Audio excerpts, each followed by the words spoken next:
Canada striking back against President Donald Trump's metals tariffs, slapping 25% levies on over $20 billion of American goods. Canadian officials coming to the bargaining table today.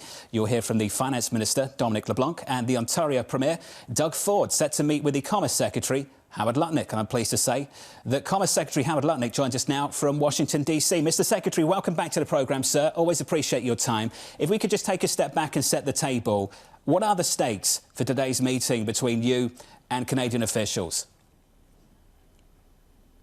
Well, I think the stakes today, if you take a look at it from the big picture, is the United States said we need to have steel and aluminum domestically in America. In national security, you need metals to make bullets, you need metals to make munitions, you need metals to make everything. And Donald Trump is very focused on, let's make sure the key ingredients that are necessary to defend America are made here in America. And these other countries, they just don't pay attention. I mean, how many times do I have to say national security is important? And if you do like the EU and you respond by putting a tariff on Kentucky bourbon, which used to piss off Mitch McConnell, which doesn't really matter anymore, you got to wonder, really, do I have to deal with this stuff? But alas, we do. Mr. Secretary, let's get to Europe in a moment. Let's just stay on Canada, and then we'll work our way to the EU if we can. For the Canadians, as you know, they've put tariffs on around $21 billion of US goods. Will that change your approach to today's meeting? Well, I mean, take a look at that again. Let's take a step back. National security, we put a tariff on steel and aluminum to make sure the dumping countries of the world stop and we can build up our steel and aluminum in America. And what does Canada do? They put a tariff on sports equipment. I mean, really, this is just, it's tone deaf. Listen to the president. National security matters when he calls out things like semiconductors. He calls out pharmaceuticals. He calls out autos. These are things that matter to us as a country. And if you're going to respond to us with sports equipment, you're just not listening to President Trump. Secretary Lutnick, how much are the conversations today actually about bringing up the negotiations when it comes to USMCA? Well, USMCA, we set aside USMCA. So the United States made a deal with both Mexico and Canada that said if you have enough U.S. content in certain products or it's actually made domestically, they can trade between our countries tax-free.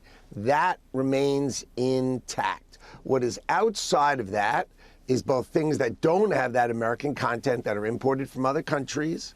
So that has a tariff on it. And now the president has said, look, there are certain topics I need to have us make in America. And steel and aluminum is key. I mean, we all understand that. So why not allow the greatest country in the world, who completely feeds Canada? Canada exists, completely feeds off of the amazing economy of the United States of America. Let us build up our steel and aluminum so that we can protect ourselves. And by the way, we protect Canada. I think Canada's got 60 planes. Oh yeah, they're really going to protect themselves. They're the lowest investor in NATO. They totally rely on us, and yet they think they need to respond to steel and aluminum tariffs.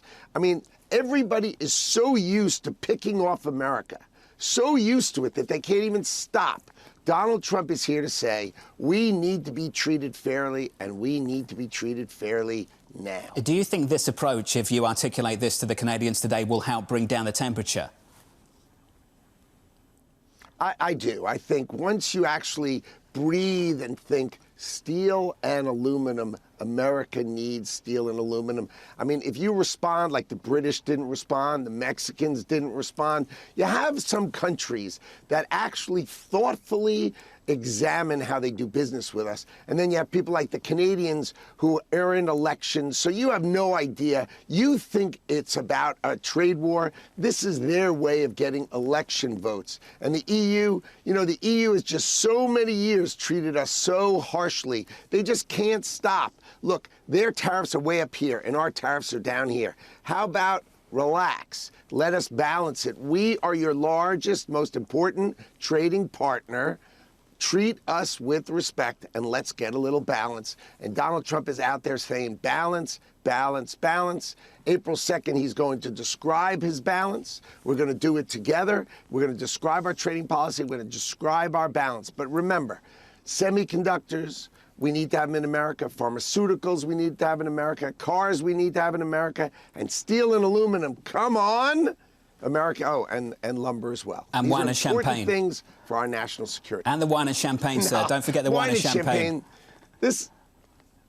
Come on, that's just that. You know, if you make him unhappy, he responds unhappy.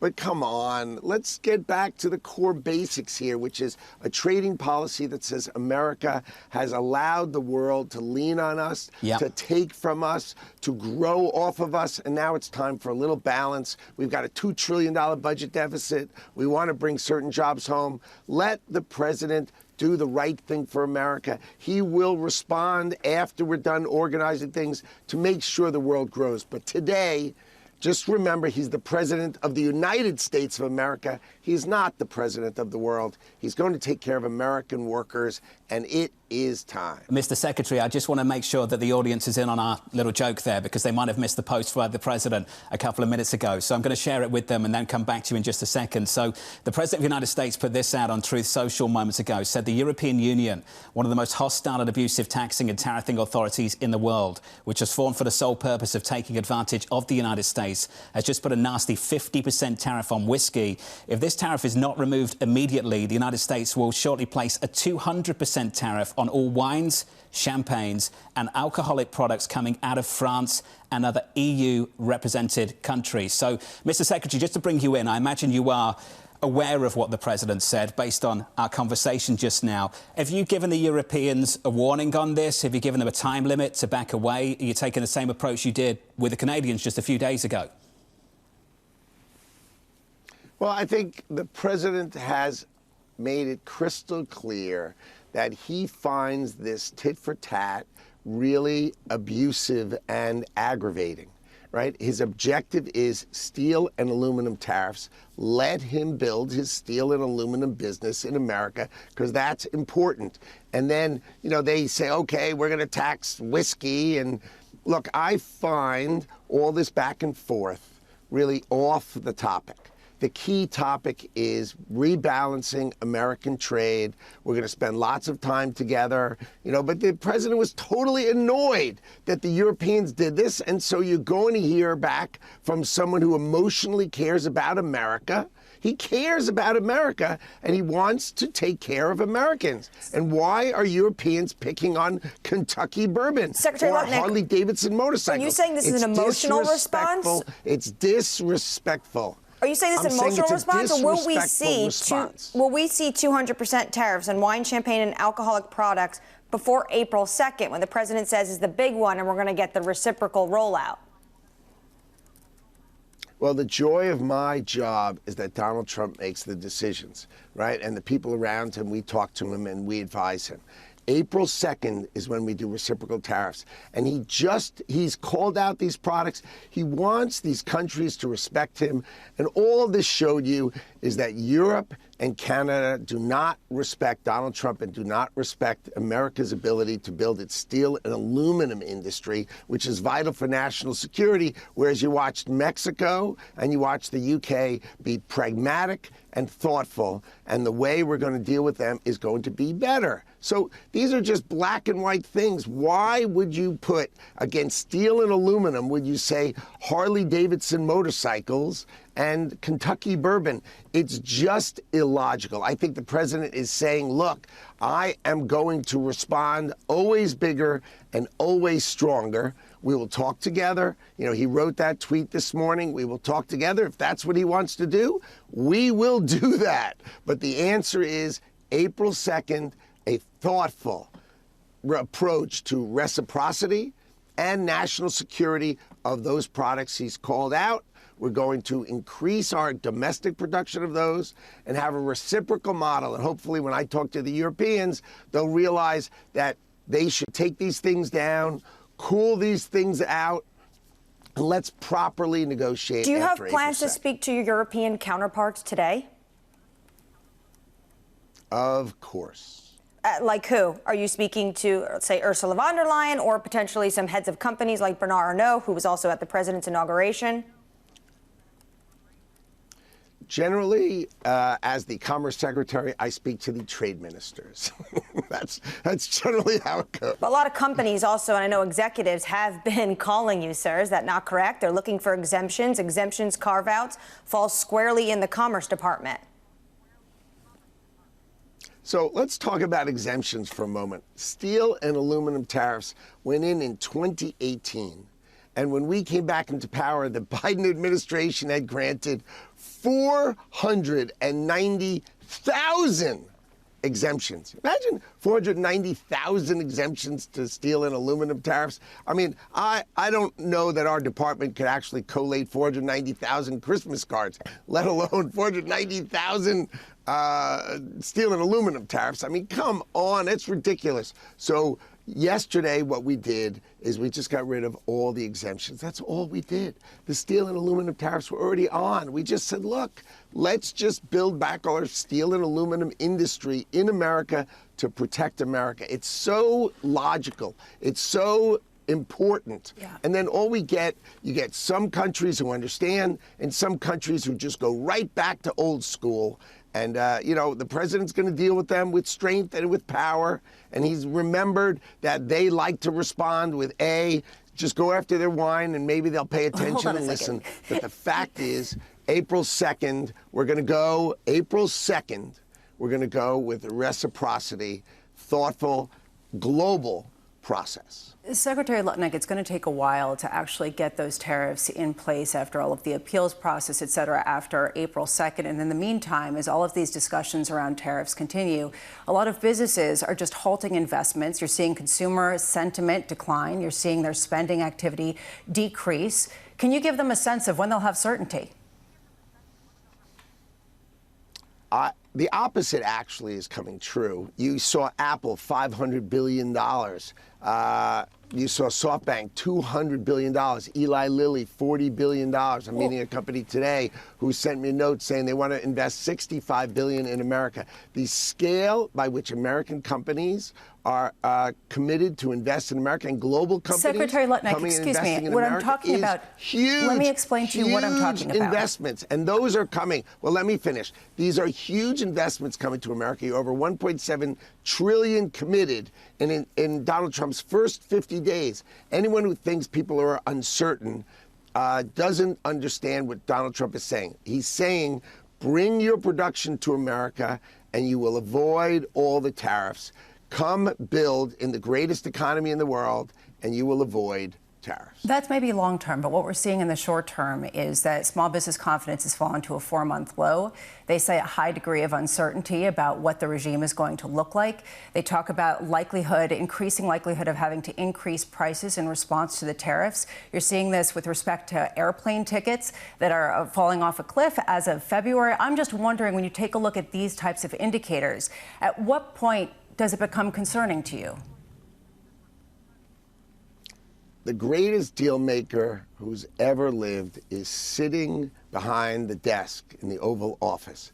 He understands that the best way to get our farmers, our ranchers, and our fishermen's produce and products in the rest of the world, which they block it. I mean, India blocks our farmers. All these countries block our farmers. The way to grow it is to make deals with them where they have to understand the power of the U.S. economy is that you need to take our products. We want to unleash American ingenuity and the capacity to export. And when other countries put giant tariffs on our products, let's be clear. You can't go to Europe and see an American car. You can't go to Korea and see an American car.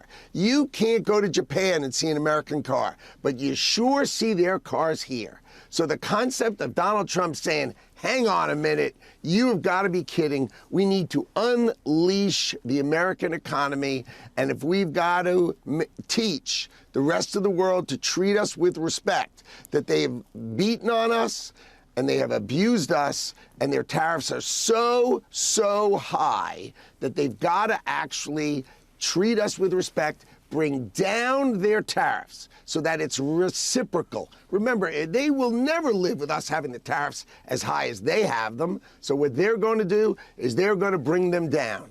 Let Donald Trump run this economy. He knows what he's doing better than any president who's ever sat at that desk. Let him do his job. There's going to be a lot of talking. But in the end, there's going to be the greatest growth economy America's ever seen. We are going to export, and people are going to build in America. Those two things are going to happen, and they're going to happen because Donald Trump's going to create fair trade.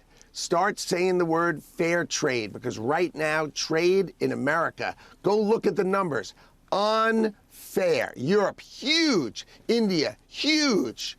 Right? China, the highest. There's no inflation in these countries. What there is blocking Americans from doing business there. And Donald Trump is going to break down those walls. Let's talk about China. So we heard from a foreign ministry official in China who said this, that Beijing has done the United States a favor and Washington should have said a big thank you for all they've done to control drugs. And I imagine they're alluding to fentanyl directly. Mr. Secretary, I just wonder if the president has seen those comments in the last 24 hours and what his response is to them. The president, as we have said, on April 2nd is going to take a holistic approach to everything. March has been the month to reduce the border and fentanyl deaths in America. And I hope to God China's reducing the production of the fentanyl ingredients that kill 75,000 autopsied Americans. And as the president rightly knows, that number is way, way more. We need them. We need China to stop making the ingredients, and we need Mexico and Canada to stop shipping them into our country. That is March. March is very, very focused on that. Hopefully they'll get down and we'll have a good reduced border. Obviously, that's so far so good, but we need to reduce those fentanyl deaths. And then come April, you're going to see us start to focus on lowering tariff away and increasing tariffs at home, so at least we get a little balance. If they want to lower them, reciprocal tariffs mean take them down, and we'll keep ours down. Have they given any indication they're willing to do that? Because you've been ramping up tariffs over the last month on China. Have they given any indication they're prepared to do that? Just to stress test this theory, because tariffs have been ramping up on China over the last 10 years now. Any indication they're willing to actually step back and do what you're asking them to do? You know, China is always a separate thinking. You know, the Chinese Communist Party thinks about things in a much, much different way than everybody else. And I don't know how they're going to deal with bringing these things down.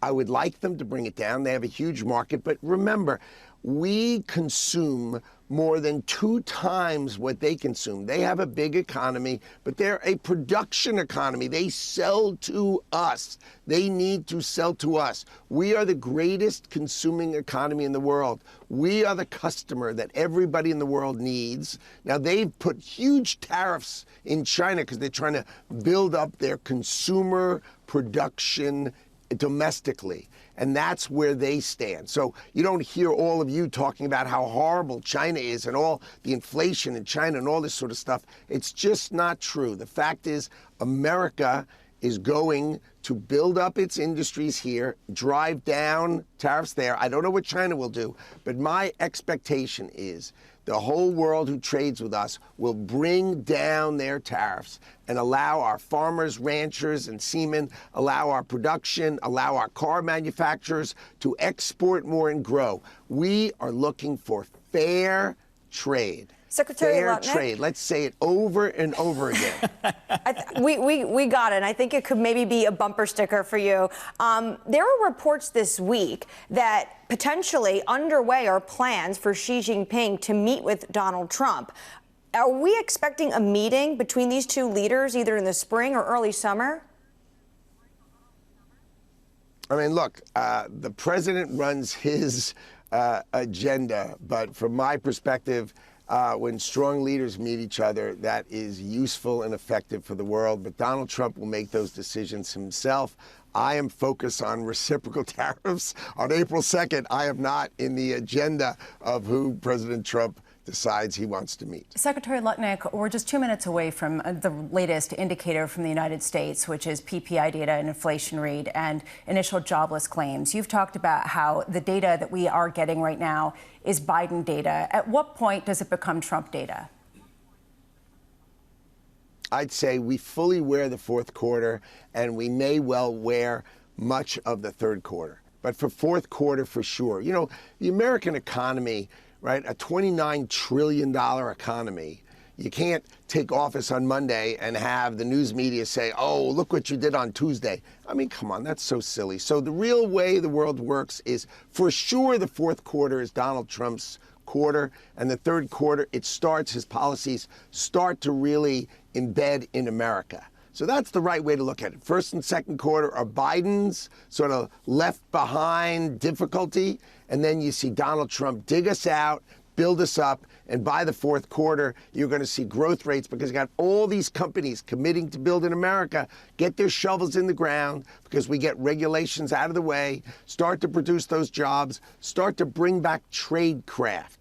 You know, electricians who build giant factories, HVAC specialists who cool those, and then mechanics who fix robots. You've got tradecraft coming back to America. It's going to be amazing. We're going to have the greatest training program ever because we need to train our great workers for the AI revolution and the tech revolution that is coming, that Donald Trump is bringing to construction and development in America. And we need to train our people, and they're going to have great jobs. So going forward, do you just look through all of this weakness? You've talked about how, and we've heard a sort of detox period, et cetera. Do you look past all of the data in the first and the second quarters as simply backward looking and look forward to what deals are getting done?